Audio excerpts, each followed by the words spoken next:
Yan, okay. So eto naman, bago natin ipasok si Ana Pingol, na kilalang kilala mo syempre ng Pika Pika. Eto, meron akong mga ilang itatanong sa mga, eto mukhang camera shy sila, kaya ayaw nila magbukas ng camera. Ako na lang magtatanong for them.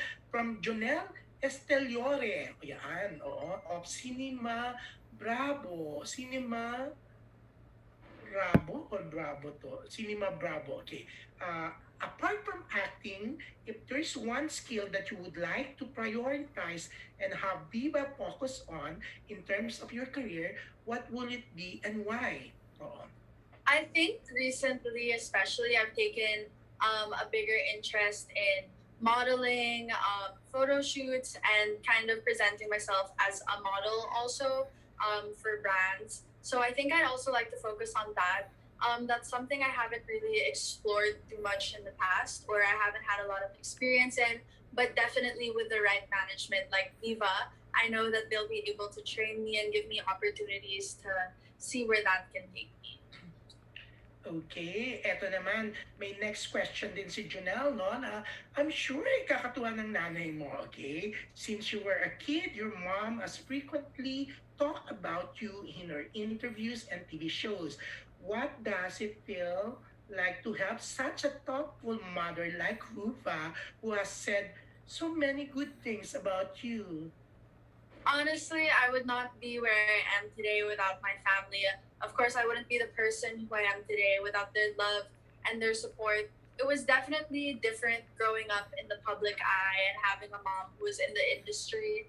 And at times it was definitely hard, but I look back on it with so much gratefulness and so much gratitude for everything my family has done for me, all the kind words that they have had to say, all their unconditional love and support. And I just because I'm doing my own career now, I still don't want to stray away or disconnect myself from my family just because I'm growing up.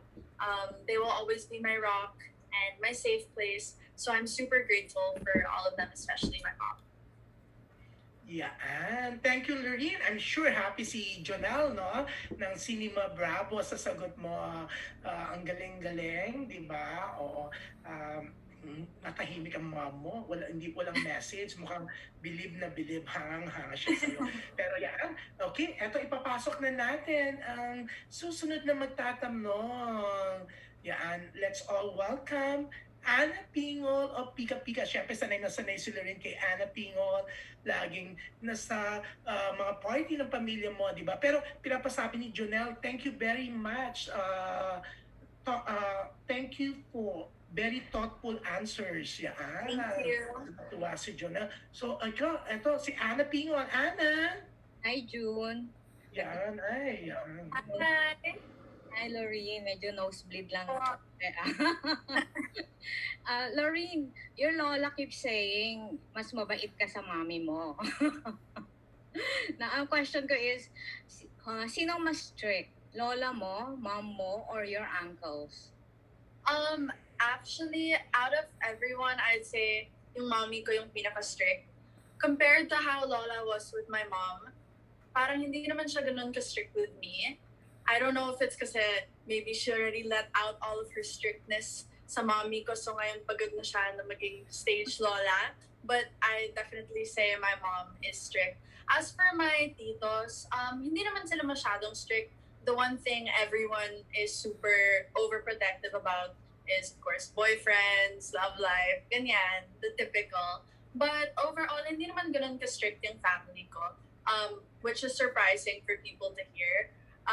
I think that they grew up giving me a lot of trust and a lot of freedom to make my own decisions. So, parang meron common misconception na sobrang strict yung lola ko, sobrang strict yung family ko, maybe even overbearing. But hindi naman ganyan, actually. They're pretty okay naman. They let me do my own thing kasi, again, they trust me. And Lorin, is Venice following suit? Honestly, I have no idea kasi sometimes she'll change her mind. She's still very on the fence. Of course, she's younger than me, so meron pa siyang oras to figure out what she wants to do. I think Venice is very, very talented, especially in singing.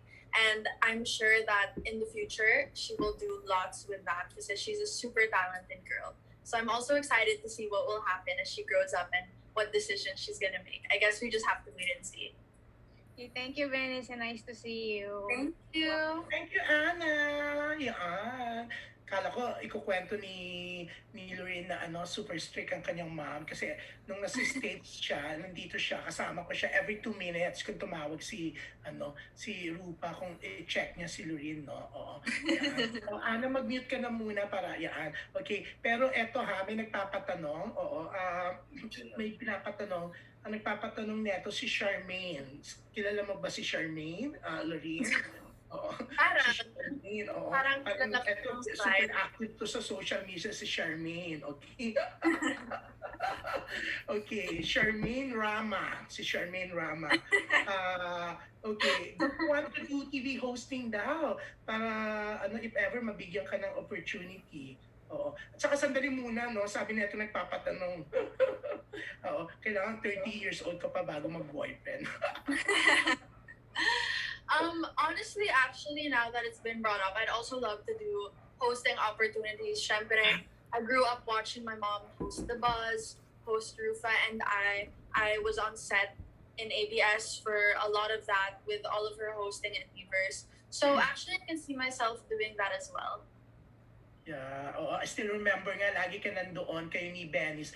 May crown, di ba? Doon sa Ruffa and I, di ba? Sinusuot niyo lagi yung crown, di ba? So yan, siguro in the future, you'll be like your mom na talagang kilala rin sa pagiging TV host. So eto na, next naman na magtatanong, eto hindi rin iba, madalas mo rin na makikita to, actually pati sa taping ng reality show nyo sa Cebu nakasama siya. Let's all welcome my editor sa Abante, si Lorin. Syempre sanay na sanay sa Abante, di ba? Loyalista ang kanyang lola, ang kanyang nanay. Don Sermino. Hi, Don. Wow, hi June. Parang ibang-ibang dating mo ngayon. Parang the normal. Actually, alam mo Don, parang alam mo, ang lamig-lamig dito sa Amerika pag gabi. Parang hindi naman kami nakabukas yung heater. Pero parang, alam mo yun, talagang parang nakakaramdam ako ng super init. Iba talaga, anak na ni Ruffa na nag-artista na yan. Yeah, parang ang nanay ni Lorin na kinakabahan ka na. Hindi, parang naging nanay niya ako yung nandito siya, no? Oo. Pero yan na, magtanong ka na, Don. Okay, Lorin, kasi syempre, pag-usapan na natin yung future project mo if ever. Given the chance, sinong mga young actors, ang gusto mong makatrabaho or makasama, makapartner, makatandem, makalove team? As for love team, I'll just trust Viva to make the best decision for who's fit for me. Kasi as of ngayon, I have no idea, but I think it would be fun to do something with my friends kasi meron din ako mga kaibigan na nasa industry. So I would definitely like to do something with my friends. And I definitely would like to work with people who I look up to, who I also grew up with, like Tita Ann Curtis. I grew up with her and I feel like I really idolize her and her career. So I would love to work with her one day. KATHRYN Bernardo, I love all of her movies. I think that would be great. And I think eventually in the future, I think it would be fun to do maybe a project with some of my family members also. I would love to see how that would go. I feel like it would be super fun to film and work with them. So I think as of now, those are some people who I'd like to work with. Okay. Kala ko hindi ma-mention ang name ng mom. But anyways,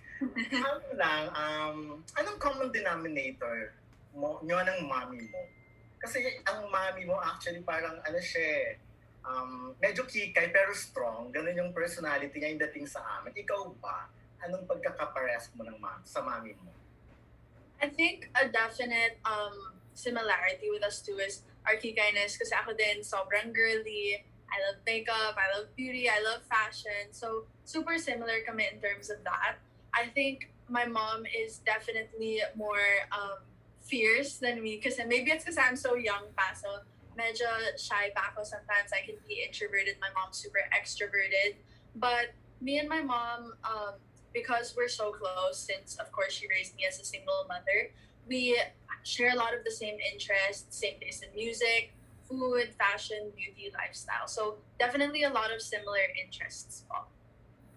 Okay, and good luck. Pero sana, huwag masyadong ma-compare sa mom mo kasi ang mom mo talagang trendsetter din before. Pero, may gusto lang ako marinig sa'yo, Lorin. Paano mo, paki-deliver naman yung lines, favorite lines ng mami mo na grabe. Very famous yun sa mami mo eh. I think one of my favorite lines would be in her movie Maybe This Time with Coco Martin. And I remember, I forgot what it was exactly, but she had a sobrang kontrabida line kasi diba kontrabida siya sa movie na yun. And actually, my favorite roles of my mom is when she's a kontrabida. I think she's so funny, so entertaining, especially in Betty La Fea also. Those were some of my favorite roles and for me, her most iconic lines. Okay, pero what I'm talking about, Lorin, yung kasi ang mami mo ang nagpasikat ng grabe. Grabe. Ayan. Grabe! Okay. Thank you and good luck.